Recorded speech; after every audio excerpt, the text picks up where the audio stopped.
Friends नमस्ते, कैसे हैं आप लोग। और आज की वीडियो में हम बात करने वाले हैं मैं अपना FHR और अल्ट्रासाउंड में क्या क्या मेंशन होता है, FHR क्या था मेरा और प्लेसेंटा का पोजीशन क्या था, इन चीज़ों से क्या फ़र्क पड़ता है बेबी पर, ये क्या काम करते हैं और बेबी गर्ल के टाइम क्या चेंजेस थे अल्ट्रासाउंड में और बेबी बॉय के टाइम क्या चेंजेस थे अल्ट्रासाउंड में, वो सारी चीज़ें आज मैं आपसे डिस्कस करूंगी। और मैं अपना बेबी बॉय का अल्ट्रासाउंड रिपोर्ट भी यहाँ पे लगा दूंगी जहाँ क्या क्या चीज़ें मेंशन थी मेरे अल्ट्रासाउंड और बेबी बॉय के रिपोर्ट में, क्योंकि अभी मेरे पास अवेलेबल बेबी बॉय का ही रिपोर्ट है।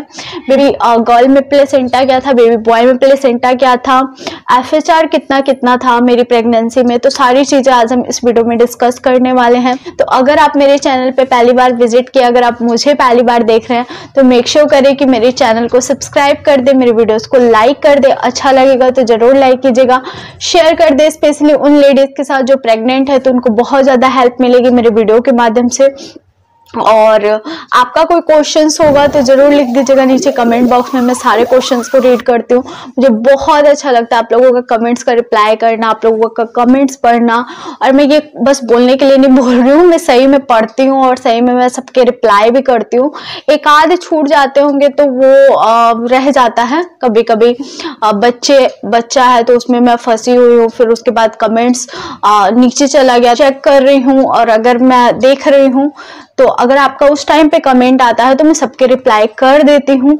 और मैं नाइट में भी सबके रिप्लाई करती हूँ, पढ़ के जो रहता है सबके रिप्लाई करती हूँ। सबसे पहले बात करते हैं कि मेरे अल्ट्रासाउंड के रिपोर्ट में क्या क्या लिखा रहता है। तो मेरे अल्ट्रासाउंड के रिपोर्ट में आप देख सकते हैं पोस्टीरियर प्लेसेंटा था बेबी बॉय का, और इंटीरियर था मेरा बेबी गर्ल का, और FHR सब में अलग अलग आया था। मैंने फर्स्ट बार अल्ट्रासाउंड कराया था तो मेरा 165 की 164 आया था। फिर मैंने अल्ट्रासाउंड करवाया था, मेरा फर्स्ट वाला अल्ट्रासाउंड में 179 ऐसे कुछ करके आया था। फिर उसके बाद धीरे धीरे कम होता गया और कहा जाता है कि अगर बॉय आपने कंसीव किया है तो आपका 145 से नीचे आएगा, लेकिन मेरा हमेशा आप देख सकते हैं कि 145 के ऊपर ही है, अबव ही है, नीचे बिल्कुल नहीं है। और गर्ल्स की बात करें, जब मैंने गर्ल को कंसीव किया था तो मेरे अल्ट्रासाउंड रिपोर्ट में गर्ल में भी 120, 160, 150 ऐसे करके अल्ट्रासाउंड का था मेरा जो FHR था वो था। तो दोनों में चेंजेस था, लेकिन किसी में 140 से नीचे नहीं गया है, दोनों में 140 के ऊपर ही है और किसी में डाउन नहीं है, सब में अप है। तो कहा जाता है कि अगर आपका 145 से नीचे है तो आपको बेबी बॉय होने वाला है, अगर 145 के ऊपर है तो आपको बेबी गर्ल होने वाली है। तो मेरे दोनों प्रेगनेंसी में ऑलमोस्ट बॉय में मेरा 146 तक गया था लास्ट, लेकिन 145 से नीचे कभी नहीं गया है, कभी नहीं रहा है। और मेरा कहा जाता है कि अगर बेबी बॉय होता है तो 145 से नीचे रहता है, तो मेरा कभी नहीं रहा है। वो भी लास्ट जब मेरा डिलीवरी का 2 या 3 दिन बचा हुआ था तब मेरा 145 146 आया था अल्ट्रासाउंड में FHR। आप देख सकते हैं, मैं यहाँ पे लगा दूंगी क्योंकि वो बेबी के हार्ट बीट पे डिपेंड करता है। हो सकता है कि आप जब अल्ट्रासाउंड कराने गए हैं तो आपका बच्चा सोया हुआ है, हो सकता है कि आपका जब अल्ट्रासाउंड कराने गए हैं तो आपका बच्चा खेल रहा है, आपका बच्चा जगा हुआ है, मस्ती के मूड में है। तो मतलब अगर खेल रहा है तो बहुत ज्यादा आएगा, अगर सोया हुआ है तो बहुत कम आएगा। तो FHR पे आप उतना हद तक आप विश्वास नहीं कर सकते हैं। नेक्स्ट बहुत सारे क्वेश्चंस आ रहे थे कि आपका प्लेसेंटा क्या था बेबी बॉय के टाइम पे। तो मेरा प्लेसेंटा पोस्टीरियर था और कहा जाता है कि अगर आपका प्लेसेंटा अगर पोस्टीरियर है तो आपको बेबी बॉय होने वाला है, अगर आपका प्लेसेंटा इंटीरियर है तो आपको बेबी गर्ल होने वाली है। तो मेरे केस में मेरा बेबी बॉय के टाइम पे मेरा प्लेसेंटा पोस्टीरियर था और बेबी गर्ल के टाइम पे इंटीरियर था। कई लोगों का क्या होता है कि पहले पोस्टीरियर होता है फिर बाद में जाते जाते इंटीरियर हो जाता है। कई लोगों का ऐसा होता है कि पहले इंटीरियर रहता है फिर जाके पोस्टीरियर होता है। तो वो पूछते हैं कि मुझे क्या होगा।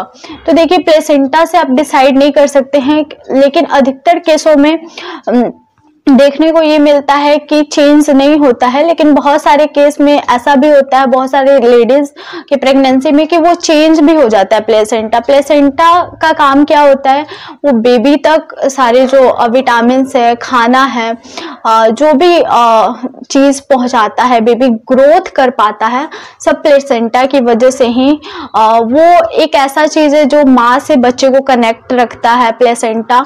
और वो जब बच्चा बाहर आता है तभी प्लेसेंटा निकलता है, उसकी नाभि से जुड़ा होता है। तो प्लेसेंटा का मेनली काम ये, एक्सपीरियंस के अनुसार मेरे प्रेगनेंसी में प्लेसेंटा का पोजीशन बेबी गर्ल के टाइम पे एक ही सेम था। शुरू से इंटीरियर था बेबी गर्ल में, और बेबी बॉय के टाइम पे शुरू से पोस्टीरियर रहा है।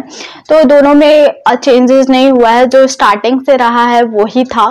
प्लेसेंटा का पोजीशन चेंज नहीं हुआ है। और कहा जाता है कि अगर आपका प्लेसेंटा का पोजीशन इंटीरियर है तो आपको बेबी गर्ल होने वाली है, अगर आपका प्लेसेंटा का पोजीशन पोस्टीरियर है तो आपको बेबी बॉय होने वाला है। तो मेरे केस में बेबी गर्ल के टाइम में इंटीरियर था तो ये चीजें सही साबित हुई है, और बेबी बॉय के टाइम पोस्टीरियर था तो ये भी चीजें सही साबित हुई है। ये जो प्लेसेंटा का पोजीशन है मेरे केस में बिल्कुल सही साबित हुआ था। और इससे आप देख लीजिए कि अगर आपका प्लेसेंटा का पोजीशन इंटीरियर है या फिर पोस्टीरियर है, तो उससे आप अंदाजा लगा सकते हैं कि आपको क्या होने वाला है। सिर्फ अंदाजा लगा सकते हैं, आप श्योर नहीं हो सकते, क्योंकि कई केसों में, कई प्रेगनेंसी में ये गलत भी साबित होता है। जिनको पोस्टीरियर रहता है उनको बेबी गर्ल भी हो सकती है, जिनको इंटीरियर है उनको बॉय भी हो सकता है। तो कुछ कहा नहीं जा सकता है इन सब चीजों का। आई होप आपको आज की वीडियो बहुत ज्यादा पसंद आई होगी। अगर हाँ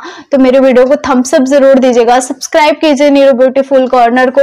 और भी अच्छे और इंटरेस्टिंग वीडियो के लिए मुझे इंस्टाग्राम पे जरूर फॉलो कीजिए, वहां पे मैं रील्स और वीडियोस अपना लाइफस्टाइल शेयर करती हूँ, तो आपको बहुत ज्यादा मजा आएगा। तो चलिए फिर मिलते हैं एक नए और इंटरेस्टिंग वीडियो के साथ, तब तक के लिए बाय फ्रेंड्स, लव यू।